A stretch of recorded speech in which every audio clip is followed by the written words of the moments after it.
Peggy 16.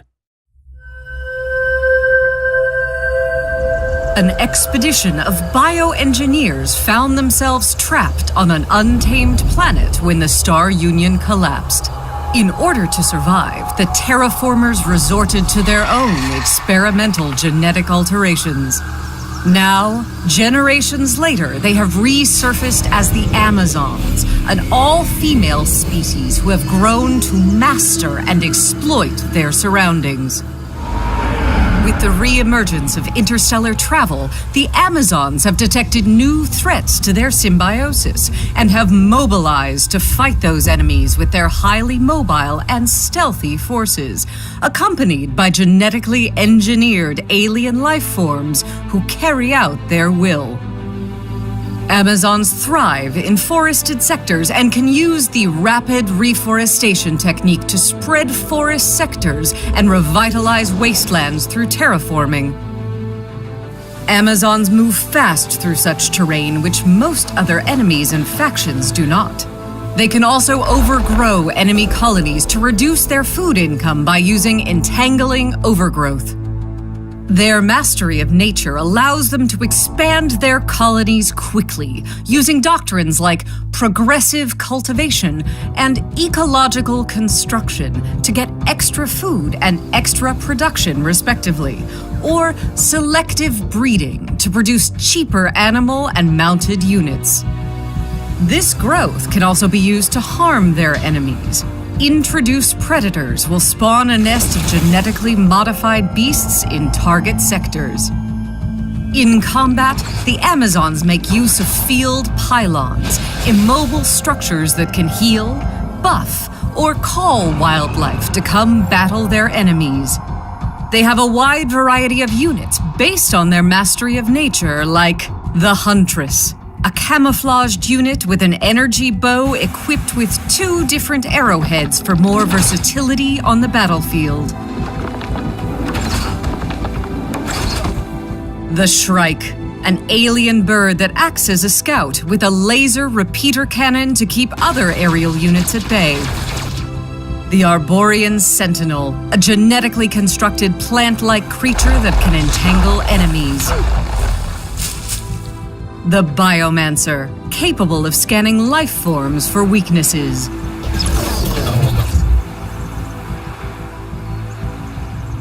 The Pteranodon, a massive alien monster with a roar terrifying enough to cause panic. Plus, the Amazons put lasers on its head. So there's that. With the void storm subsiding and once again making interstellar travel possible, the biotech goddesses of the Amazon have set out to the blasted worlds of the Star Union to establish new natural paradises. Try not to get in their way.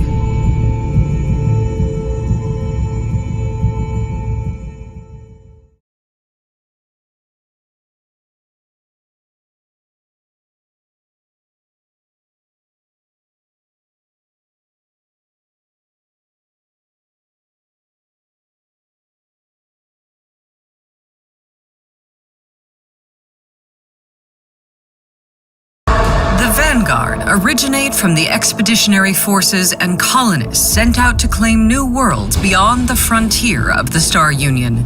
As they arrived at their destination and awoke from their cryosleep, they discover a galactic cataclysm has taken place during their long journey, and the Star Union has collapsed and is no more. Now the Vanguard need to utilize all their combat and survival skills for the showdown with the unknown forces that brought down their empire and re-establish the Star Union. As the Empire's expeditionary force, the Vanguard are kitted out for the creation of bridgeheads on distant planets. These same skills are ideal for resettling the worlds of a collapsed empire. To do this, the Vanguard have units and colonists strong enough to be able to fend for themselves. They also have frontier policies that can provide extra food, and they can use their garrisons to boost production in their colonies. The Vanguard might seem like a specialized offensive military faction, but they also have diplomatic tools at their disposal. For example, one of their doctrines, called Hearts and Minds, increases rewards and influence when performing quests for native populations, while the doctrine Big Stick Diplomacy allows the Vanguard to leverage their military might in diplomatic interactions. Both make sure that the Vanguard can make their presence known on each planet they want to claim for the Star Union. The Vanguard represent the all-round military force of the future, ranging from troopers carrying assault rifles and grenades to heavy laser tanks and walkers carrying missile artillery, with gunships providing close air support. On the field, the Vanguard has a wide variety of ranged options available to them. They can set up firing lines and overwatch zones to encourage the enemy to come to them. Or use fast units like the Valkyries and the assault bikes, with which they can outflank enemies.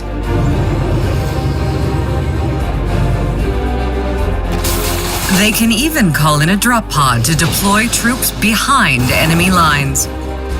The Vanguard also use drones and robots, like their Owl Scout, that can target paint enemies so that those enemies are easier to hit. Or send out the cute PUG, the Robo-Dog, that can heal, rearm, and smokescreen other units. With their awesome arsenal, hardened frontier spirit, and no-nonsense approach, the Vanguard have a fighting chance of restoring the Star Union to greatness. The collapse of the Star Union broke the chains of the enthralled Kirko, and the former slaves now swarm free. Destroying their way of life and breaking their hive mind did not break the will of the Kirko. Once the Star Union fell, the Kirko quickly rose to power on several worlds through hyper-evolution and pillaging their fallen master's technology.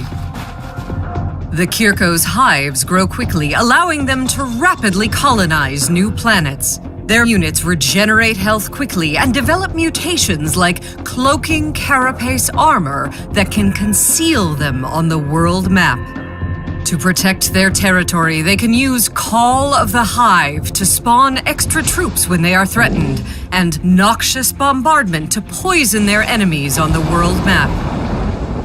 They can also spawn emergent larvae, which, should those larvae survive, will morph into stronger Kirko units. This, coupled with the fact that the Kirko have strong regenerative powers, can turn them into either a threat or a valuable ally on any contested world in the galaxy. The Kirko have a choice to make: retribution or reconciliation. Will they forgive the past transgressions of the other factions, or deliver violent justice to even the scales? Both options are available in the tech tree, and both offer powerful benefits depending on the choice of playstyle. In combat, the Kirko favor melee and units that operate in groups, as they get a defensive bonus when units are positioned adjacent to each other, called Swarm Shield. This ability helps their melee units take less damage when charging forward into ranged attacks. The Swarm Shield can be strengthened by going down the Kirko's bio-themed research tree. The Kirko field units, such as the Frenzied, a mainstay of the Swarm that can not only rip enemies to pieces with their claws, but can also utilize its area of effectability, Battle Vomit, that fills an area with corrosive acid. The Ravenous, a huge melee unit that can devour humanoid enemies and then hatch new Kirko larvae on the battlefield. The Tormented. Some Kirko still suffer from being ripped from the hive mind, but the Tormented turn this pain into a weapon by projecting their hatred into their enemies, breaking their minds with psionic attacks. The Unleashed supports the Hive as a low-flying scout, while the Abyssian can tunnel unnoticed across the battlefield and encase the enemy in wax cement. With a sense of lost unity from their shattered hive mind, the Kirko now have to decide alone what future to pursue. They can unleash their pain to ensure the other factions suffer as greatly as they have, or they can seek to reconcile with the other inhabitants of a new world and work together to rebuild. The Dvar evolved to survive and profit. Being stranded on a barely habitable planet when the Star Union fell left the Dvar with only one choice: to dig in and develop new technology that would allow them to withstand the harsh environment. They built vast processing complexes to tear nature apart and exploit every resource they could get their hands on. Once they land on a planet, the Dvar deploy a vast array of heavy industrial machinery to allow them to quickly extract anything of value from the environment. Their scout, the Prospector, can be set to scavenge distant wilderness sectors, collecting energy and other raw materials to help develop the fledgling colonies. As the Dvar become settled, they can even shatter mountains, giving more space to their colonies. And for those unfortunate enough to enter a war against the Dvar, a tectonic shift can be triggered, spawning a mountain range in the middle of their territory, causing massive destruction. With their strong industrial focus, the Dvar can rapidly upgrade their colonies and produce new units. When it comes to combat, the Dvar favor explosive weapons, a tech group that is exclusive to them. Their technological know-how has helped them develop smart weapons that avoid friendly fire, which is useful considering explosive weapons tend to have a large area of effect. The survival suit that gave the faction its name, the DVR, can be equipped with several unit mods, such as super-powered pistons that increase melee attack power, and the reactive kinetic battery, which absorbs energy from incoming attacks and blasts it back out against enemies. Amongst the Dvar's combat units, you'll find the rocket artillery, which sends a devastating volley of rockets in a large area of effect. Several heavily armored vehicles that will plow right into enemy units in order to damage them. The Sapper, which can tunnel towards an enemy and trigger a seismic charge which staggers nearby units, while at the same time destroying any obstacles they were using as cover. The Trencher, a unit that can build its own cover on the battlefield. And the Earth Crusher, a massive industrial complex on wheels. It can pull enemy units towards it with a tractor beam and then process them using ore-crushing machinery. Now that space travel is once again available for the Dvar, they are ready to start operations on other profitable worlds. Heaven help anyone else caught in the path of their march of progress.